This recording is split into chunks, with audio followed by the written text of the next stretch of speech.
Hi, this is Barry Phillips with 10 Minute Torah, and the second day of Vayigash, he drew near, and today is a bit of an emotional restoration, reconciliation, a very powerful encounter that takes place in our Torah portion. It simply says in Bereshit, or Genesis 45 in verse 1, and Yoseph was unable to restrain himself before all those who stood before him. He had had all he could stand.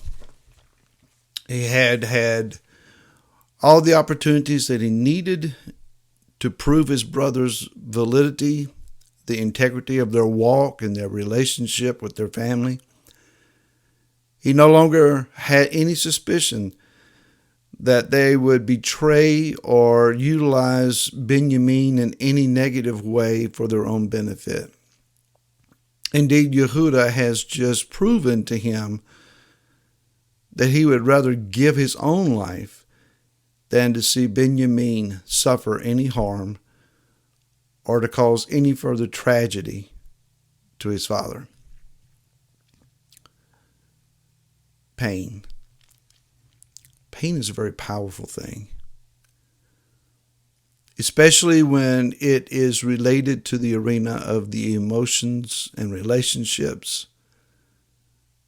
The scars and the marks that they leave on us go much deeper at times than any wounds that appear on our flesh. I think about three men in this encounter. I think about Yoseph having, for 22 years now, been bewildered as to why he was rejected, abandoned, and in his estimation is very valid to say that he thought he had been voted out, sent away and rejected by those that he loved.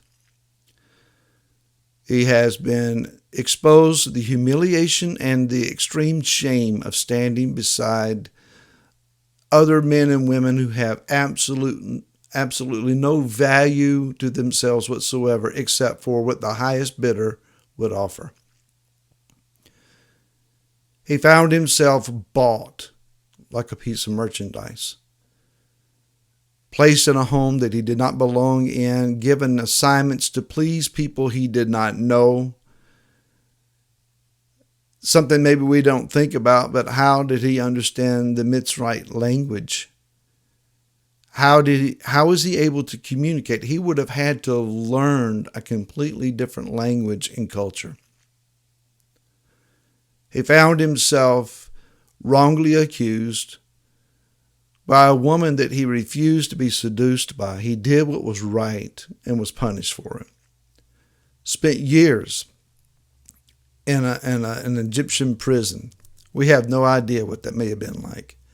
Primitive, rodent-infested, horrid living conditions. And though he rose in the ranks of both situations to where he was one given charge and leadership, the lead slave is still a slave.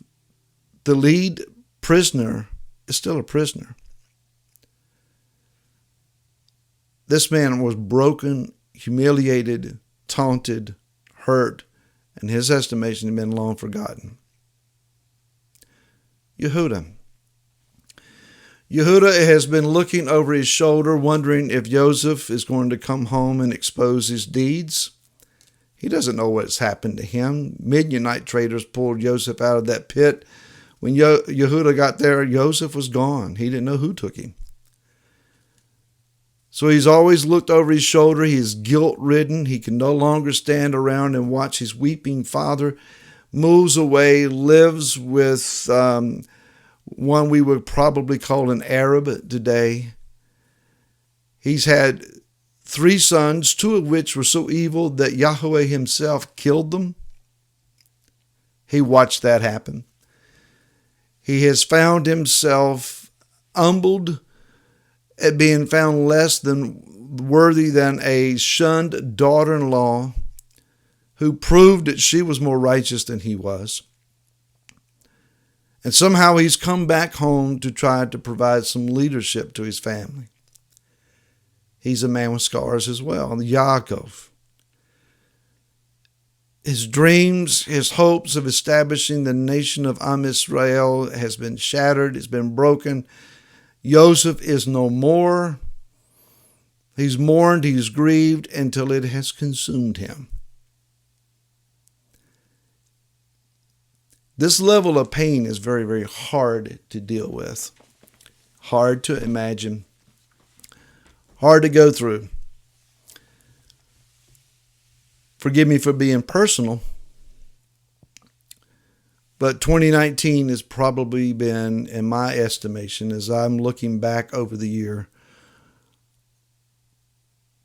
one of the worst years of my life.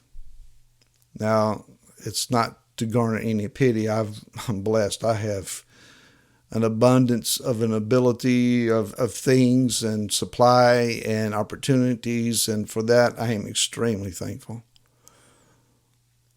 My body is healthy and strong. My mind seems to be alert most of the time. But this is the year that I lost my father. In the middle of March 15th of this year, my dad suddenly passed away. And it left a hole inside me that I have yet to substantially recover from. I have tried. The realization that this is not a Yoseph situation where he may be recovered and it's all a bad dream at some point in the future. I know I will see my dad in the kingdom again. But as far as this current life continues, he's gone. And that's extremely painful for me to deal with. Last night, as of the time of this recording, a part of our congregation gave me a picture that was casually taken at Sukkot in 2018. My dad attended briefly that Sukkot for a family event that we were conducting there. And they took a picture, and I'll share this with you and try to get it onto the camera.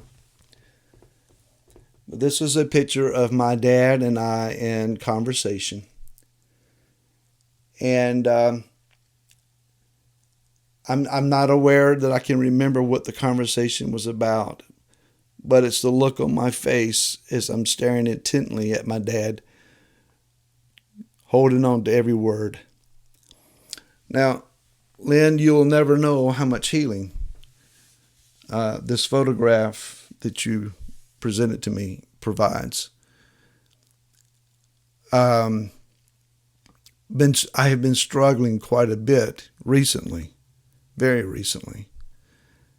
And I don't know, some healing came when this was given to me. I'm saying that to say this. We've come to a time now of healing. We desperately need healing. We have all hurt too much. Many of you have gone through traumas and pains and horrid experiences.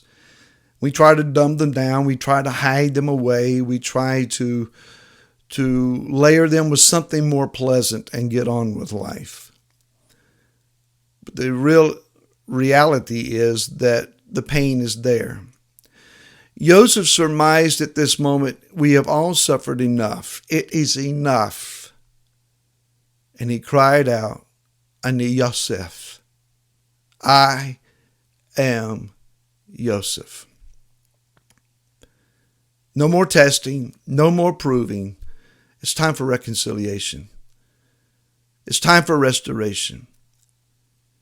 May you and I examine and understand that we have all, in all sides of our battles and our opponents, that we've heard enough. And it's time to be identified. It's time to be real. It's time to lay down our arguments and our provings and embrace our brothers. In the house of Yoseph, Am Israel, and the house of Yehuda, it's time to be a family again. May Yah help us to do so. Until tomorrow, shalom.